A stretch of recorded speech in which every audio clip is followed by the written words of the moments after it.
নমস্কার, শুভ মহালয়া সবাইকে। দেবীপক্ষের সূচনা হয়ে গেছে, তো কিছুদিন পরেই শুরু হবে দুর্গাপূজা। আজকে মহালয়া ছিল, তো আজকে মহালয়া উপলক্ষে আমরা গিয়েছিলাম কালীমাতা টেম্পলে। এটা আসলে বেশি দিন হয়নি, বাড়তে হয়েছে, মোটামুটি 4-5 মাস হচ্ছে আর কি। তো আজকে প্রথমবারের মতো আমরা মহালয়া উপলক্ষে চিন্তা করলাম যে আজকে আমরা এই কালীমাতা টেম্পলটাতে যাব।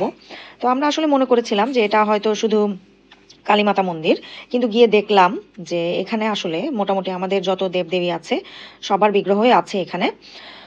আর হচ্ছে আমরা এখানে আসলে গিয়ে জানতে পারলাম যে ওনারা একটা ফ্যামিলি মিলে এই যে হলরুমটা দেখতে পাচ্ছেন সেটা ওনারা লিজ নিয়েছেন, লিজ নিয়ে এই মন্দিরটা ওনারা করেছেন।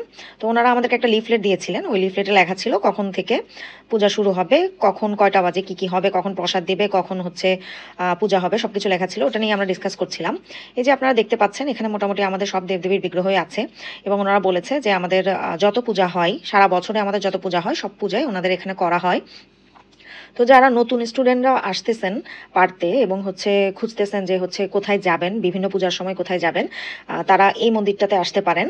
আমার মনে হয় আপনাদের ভালোই লাগবে। এই মন্দিরটাতে মোটামুটি সব দেবদেবীর প্রতিমা যেহেতু আছে, তো এখানে সব পূজাই হবে। আর ওনারা প্রসাদের ব্যবস্থাও করেছিল। প্রসাদটা আসলে খেতে অন্যরকম একটা মজা ছিল। এটা ছিল এঁচোড় আর সয়াবিনের বিরিয়ানি। এটা আমি এর আগে কখনো খাইনি, কিন্তু প্রথমবার খেয়ে আমার এটা খুবই মজা লেগেছে। আর ভিডিওটা আপনাদের কাছে কেমন লাগলো কমেন্ট করে জানাতে ভুলবেন না।